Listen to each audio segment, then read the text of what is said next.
Araw ng Friday, last day of school ng mga bata. Bago nga yung araw na ito, nag-message nga si teacher ni Jadsel na pagsuotin nga daw siya ng white polo. Ito kasi yung araw ng opening ng shrine dito sa cathedral. Kasali nga yung choir nila sa mga kakanta sa magaganap na misa mamaya.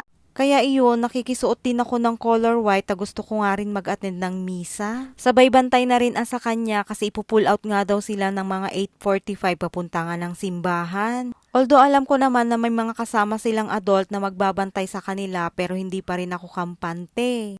Ako kasi yung klase ng mami na mahilig mag-overthink, ganyan. Kasi overprotective ako sa mga anak ko kung kailangan bantayan ko sila ng 24 hours gagawin ko. Ito na nga mga mi, naihatid ko na siya sa school tapos ako naman ay pupunta sa palengke kasi naiisip ko ngang magluto ng sopas, bibili ako ng mga ingredients. Hindi naman kadamihan yung mga ilalagay sa sopas kaya nakabalik nga agad ako dito sa simbahan at nandito na nga sila para kumanta. Pagkatapos nga ng misa nagpicture-picture taking pa sila kasama nga si father. Pagkatapos nga nun mga mi ay pinabalik nga kami doon sa school nila at may free lunch pala itong mga bata at syempre kasali kaming mga parents. Fast forward na nga tayo mga mi, kinagabihan na nga ay niluto ko nga itong sopas na binili ko na kanina doon sa palengke. Ang plano ko nga sana ay lutuin nga ito kinaumagahan ng Sabado para ito na lang yung pang breakfast namin ng mga bata. Ang kaso nga mga mi, ang dami ko palang labahin. Kailangan kong mag-umpisa ng maaga para matapos din ako kaagad. Kailangan kong habulin yung sikat ng araw nang matuyo naman yung mga lalabhan ko, lalo na yung mga uniform ng mga bata.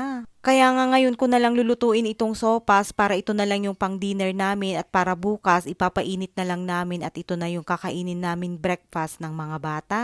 Alam nyo mga mi, magmula nung inalagaan ko itong mga anak ko at natututukan ko na nga sila, nagugulat na lang ako sa sarili ko. Kasi pag nanay ka na pala, kusang lumalabas yung discarding nanay, ganyan. Halimbawa lang, yung parang ganitong sitwasyon na kung paano mo mapapagaan yung mga trabaho mo habang naalagaan mo ng mabuti yung mga anak mo. Parang ito nga, pwede naman akong magluto ng pagkain namin para sa dinner. Tapos bukas, magluluto ulit ako ng pang breakfast namin at ito ngang sopas sana ang lulutuin ko. Ang tumakbo sa isip ko, lumabas ang pagkadiskarting nanay, lulutuin ko na itong sopas ngayong gabi para minsanan na lang at may pang dinner at may pang breakfast na rin kami bukas. O di minsanang luto na lang, mas gumaan pa yung trabaho ko, makakapag-umpisa pa akong maglaban ng mas maaga bukas dahil hindi na ako magluluto, ganyan. May nakaredy ng pagkain na breakfast ng mga anak ko kinaumagahan. Ay nako mga mi, sa dami kong kwento at ang dami kong ang sinasabi dito, naluto ko na nga itong sopas na kakainin namin ng mga bata.